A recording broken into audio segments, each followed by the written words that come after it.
আমরা বিভিন্ন গণমাধ্যমের বরাতে এবং ভারতীয় উস্কানির মাধ্যমে জানতে পারি একটু কতটুকুন ভেরিফাইড, কতটুকুন অথেন্টিক, এটা মিডিয়ার বন্ধুরা নিশ্চিত করবেন। কিন্তু আমরা ইনফরমালি জানছি ভারত নাকি বাংলাদেশে সার্জিক্যাল স্ট্রাইক করবার জন্য তারা তাদের সীমান্তে তাদের সেনা বাড়িয়েছেন, তাদের শক্তি জোরদার করছেন, তারা সার্জিক্যাল স্ট্রাইক করবে। এই ন্যারেটিভগুলোকে শক্তিশালী করবার জন্য তারা ভুলফের কিছু টিভি চ্যানেল থেকে উস্কানিমূলক বক্তব্য দিচ্ছেন, চট্টগ্রাম নিয়ে যাওয়ার কথা শোনাচ্ছেন। আমি ইনকিলাব মঞ্চের পক্ষ থেকে, ছাত্র জনতার পক্ষ থেকে ভারতের কাছে অনুরোধ জানাই, আল্লাহর ওয়াস্তে আপনারা বাংলাদেশের উপর একটা সার্জিক্যাল স্ট্রাইক চালান। আমরা চাই ভারত তার কফিনের যেই শেষ পেরেকটা এখনো বাকি আছে সেইটা তারা যদি বাংলাদেশে একটা সার্জিক্যাল স্ট্রাইক চালায়, ইনশাআল্লাহ 20 কোটি ছাত্র জনতা ভারতের কফিনের শেষ পেরেকটা মেরে দেবে ইনশাআল্লাহ। কারণ ভারত যদি বাংলাদেশের উপরে সার্জিক্যাল স্ট্রাইক চালায়, পরের দিন ভারতের মানচিত্র আরো কমপক্ষে 60টা নতুন রাষ্ট্র নির্মিত হবে, আমরা জানিয়ে দিচ্ছি। ভারত বাংলাদেশে, দক্ষিণ এশিয়ায় ভারত এখনো এই অখণ্ডতা নিয়ে থাকবে কি থাকবে না, এই সিদ্ধান্ত এখন শুধু ভারতের হাতে নয়, এই সিদ্ধান্ত এখন বাংলাদেশের জনসাধারণের হাতে। যদি ভারতের অখণ্ডতা রক্ষা করতে হয়, আপনারা জুলাই বিপ্লবকে সম্মান করতে শিখুন। আওয়ামী দালাল ফ্যাসিবাদের চোখে বাংলাদেশকে দেখতে আপনারা বন্ধ করতে শিখুন। জনতার চোখে, বাংলাদেশের স্বাধীন সার্বভৌম চোখে বাংলাদেশকে পড়তে শিখুন। আপনারা এখনো যাকে আশ্রিত করে রেখেছেন, লেন্দুব দর্জির ছোট বোন খুনি ফ্যাসিস্ট হাসিনাকে নিয়ে আশ্রিত রেখেছেন, তার পরামর্শে যদি বাংলাদেশে আক্রমণ চালান, 20 কোটি জনতার রক্তের উপর দিয়ে আপনি ভেসে যাবেন। আপনি যেই সেনা এখানে ডিপ্লয় করবেন, পাঞ্জাব কাশ্মীর বসে আছে, কোন সময় সেনা বাংলাদেশে ঢুকবে আর তখন পাঞ্জাব আর কাশ্মীর নতুন স্বাধীন রাষ্ট্র হয়ে যাবে। আমরা উস্কানি দেই না, আমরা 7 সিস্টার্সের কথা বলতে চাই না, তবে আমার স্বাধীনতা সার্বভৌমত্বের উপর যদি কেউ হামলা করে, তাহলে যেভাবে ভারত 1971 সনে বাংলাদেশের মুক্তির জন্য এগিয়ে এসেছিল, অবশ্যই বাংলাদেশের স্বাধীনতার সার্বভৌমত্ব রক্ষার জন্য পৃথিবীর অনেক দেশ এগিয়ে আসবে, আমরা বিশ্বাস করি। এবং ভারত যদি সাহস থাকে, তারা হামলা করে দেখাক, আমরা বললাম ইনশাআল্লাহ। কারণ আমরা ইতিমধ্যে শহীদ, আমাদের আর মরে যাওয়ার কোনো ভয় নাই। শহীদদেরকে, যাদের অবস্থান, যারা বেঁচে আছে গোরস্থানের মধ্যে, তাদেরকে আপনারা আর কবরের আর লাশের ভয় দেখায়েন না। আমরা লক্ষ লক্ষ ফাঁসির আসামি বাংলাদেশে বাস করি, এদের বুকের তাজা রক্তের উপর দিয়ে ভারতকে এখানে আক্রমণ চালাতে হবে। সুতরাং বাংলাদেশের, এবং আপনারা দেখেন ভারত এতদিন যেই মাইনরিটি কার্ড খেলেছে, আমাদের জগন্নাথ হলের ভাইয়েরা ভারতের মুখে যেই চপেটাঘাত করেছে, এখনো যদি আক্কেল জ্ঞান থাকে তাদের তওবা করে বাসায় ফিরে যাওয়া উচিত, তওবা করে খুনি হাসিনাকে বাংলাদেশে ফেরত দেওয়া উচিত, এবং জুলাই বিপ্লবকে ধারণ করে নতুন করে বাংলাদেশের সাথে পররাষ্ট্রনীতি নির্ধারণ করা উচিত। আমরা আপনাদের প্রতিবাদ স্বরূপ জানাতে চাই, আজমির ষড়যন্ত্রের যেই তারা কাজ করছে, একই সাথে আপনারা দেখেন বাংলাদেশের মিডিয়াকে প্রশ্ন করতে চাই, আপনারা গতকালকে একটা মিডিয়া নিউজ করেছেন যে যুক্তরাজ্য নাকি বাংলাদেশে ভ্রমণের জন্য সতর্কতা জারি করেছে। ভাই, আল্লাহর ওয়াস্তে মিডিয়াওয়ালাদের ভাইদেরকে বলি, হয়তো ফ্যাসিবাদের দালালি ছাড়েন, অথবা একটু পড়াশোনা করে নিউজ করেন। কি সাংবাদিকতা করেন যে আপনাদের চেয়েও আমরা এগুলো ভালো বুঝি?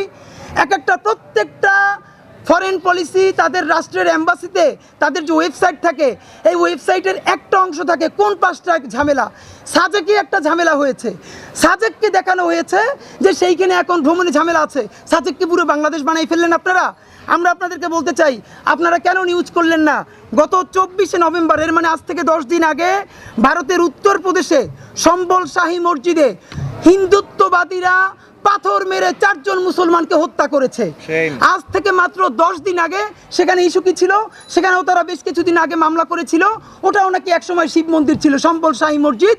এবং উত্তরপ্রদেশের সম্বল শাহী মসজিদ ভারতের প্রধান 5টা মসজিদের একটা। সেখানে যারা জরিপ চালাতে গেছে, সেই জরিপ চালানোর অবস্থায় তারপরে হিন্দুত্ববাদীরা তারা সেখানে মুসলমানদের উপর আক্রমণ করেছে, এবং 4 জন মুসল্লি জায়গায় শহীদ হয়েছে তাদের ইট এবং পাথরের আঘাতে। এবং আপনাদেরকে জানাতে চাই, এই সম্বল মসজিদের ইমামকে 1976 সনে কিন্তু গুলি করে হত্যা করা হয়েছিল ভারতে। আপনারা মিডিয়া এখন পর্যন্ত তা বলেন নাই। আমরা আপনাদেরকে মনে করে দিতে চাই, আজকে 4 ডিসেম্বর, আর মাত্র কালকে বাদে পরশু 6ই ডিসেম্বর, যেদিন আমরা আমাদের কর্মসূচি ঘোষণা করব, সেই গল্প তো বাংলাদেশের মানুষের ভুলে গেলে হবে না। আপনারা জানেন 1949 সালে আমাদের মোগল আমলে নির্মিত ঐতিহাসিক বাবরি মসজিদ, সেইখানে চক্রান্ত করে একটি রাম মূর্তি রেখে এসে তারপরে বলা হলো এখন আমাদেরকে পুজো করার ব্যবস্থা করে দিতে হবে। তারপর আদালত 40 বছর পর্যন্ত বাবরি মসজিদে মুসলমানদেরকে নামাজও পড়তে দেয় নাই এই কথা বলে। তারপরে আপনারা সকল ইতিহাস জানেন 1992 সালে দক্ষিণ এশিয়ায়, আমার জানা মতে এশিয়ায় বা পৃথিবীর কোথাও, রাজনৈতিক দলের মদদে প্রকাশ্যে উৎসব করে বাবরি মসজিদ 1992 সালের 6 ডিসেম্বর যেভাবে ভাঙ্গা হয়েছে, গত 1 শতাব্দীতে পৃথিবীর কোনো দেশে এরকম ধর্মীয় উপাসনালয় রাজনৈতিক দলের ইন্ধনে হামলা করে ধ্বংস করা হয়েছে এর কোনো নজির নাই। একমাত্র এই নজির ভারত করেছে। প্রকাশ্য দিবালোকে আমাদের ঐতিহাসিক বাবরি মসজিদকে তারা 6 ডিসেম্বর ভেঙে ফেলেছে। আপনারা জানেন এই বাবরি মসজিদ ভেঙেছে কিন্তু 1992 সালে, তার ন্যারেটিভ নির্মাণ করেছে কিন্তু 1949 সালে। এর মানে প্রায় 40 বছর পরে তারা এই মসজিদ কিন্তু হত্যা করেছে। একইভাবে তারা এখন আজমির শরীফে কেবল বলতে শুরু করেছে। আজমির শরীফকে তারা আজকে বলছে, 50 বছর পরে আমরা দেখব আজমির শরীফেও এরকম আজমির শরীফকে নাই করে দিয়ে সেখানে একটি শিব মন্দির করা হবে। সম্বল শাহী মসজিদ সেখানে আজকে হত্যা করা হয়েছে, 50 বছর পরে আমরা দেখব সেটা একটা মন্দির হয়ে গেছে।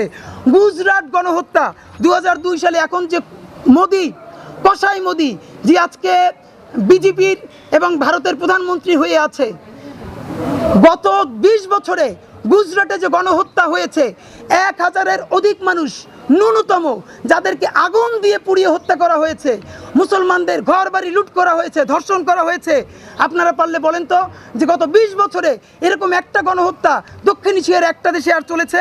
আপনাদেরকে একটা কথা মনে করিয়ে দিতে চাই, এখন আর পুরনো কথা বলবো না, সাম্প্রতিক 2024 আর 23-এর দুই একটা কথা শুধু মনে করিয়ে দিব।